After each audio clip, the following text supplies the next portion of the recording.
And what's really behind the spike in COVID cases that we're seeing in Texas? I know this is worrying a lot of you. Now, you've probably seen these headlines. Texas hits record highs, new coronavirus cases, hospitalizations as pandemic surges. But what is behind this uptick? Well, here's what a friend of the show, Alex Berenson, was told by an unnamed executive of a chain of Texas emergency clinics. This is what he said. Vast majority of cases are very mild. Average age of the people getting tested is mid-30s. The hospital ICUs are filled with really sick people with non-COVID issues. They didn't come in earlier because they were scared, and now they're super sick. Joining me now is Texas Lieutenant Governor Dan Patrick. Dan, Texas is being compared to New York with 31,000 deaths. I'm not laughing at that. I'm just like the comparison. Is the reality just slightly different, Dan?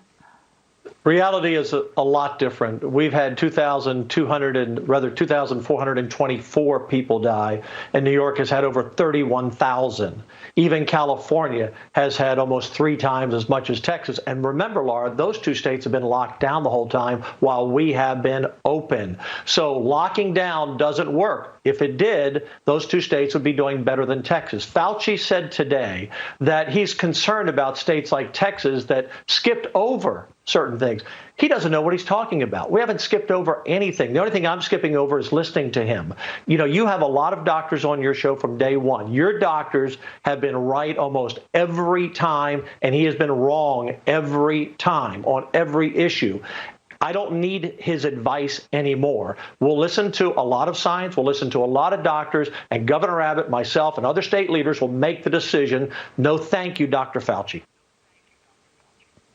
I want to talk a little bit about what's happening with the numbers as well in Texas, because the ICUs, when the media is blaring this thing about the ICUs are filled, they're filled with people sick with non-COVID illnesses. According to this doctor that Berenson quoted, I heard another head of a hospital group on another network say something very similar, and he doesn't sound like he was a big fan of Trump's, by the way. So why is that getting lost in the shuffle, Dan? Well, when I was with you last week, I said it's just the media misreporting information. We have 7,177 ICU beds in Texas. And today, of those beds, about 1,500 are COVID patients. 1,500 out of 7,177.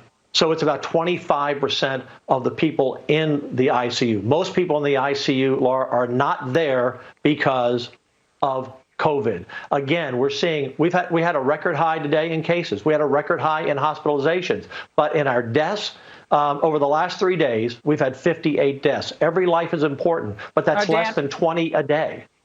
So we're not seeing it relate to our deaths. Real quick. I'm hearing from business owners, restaurateurs in your state who say this rollback of reopening is literally going to kill them off. I mean, speaking of deaths, the death of business, death of livelihoods. Are you guys going to keep rolling stuff back, or are we going to move forward in the state of Texas with such a great track record in general? Laura, we stepped back on the bars, which I think was the right decision, because all of these cases are primarily young. You've said it many times tonight. They're not getting seriously ill, but they're taking up hospital space. That was a smart move. In my view, the worst thing we could do is to lock down Texas again. That's not what Governor Abbott wants. That's not what I want. That's not what anyone wants in business or in the Republican Party. But I can tell you, we need help from the young people out there to help bring these numbers of cases down and free up hospital beds. Be smart behavior, wash your hands. If you want to wear a mask, wear a mask. Dan, thank you so much.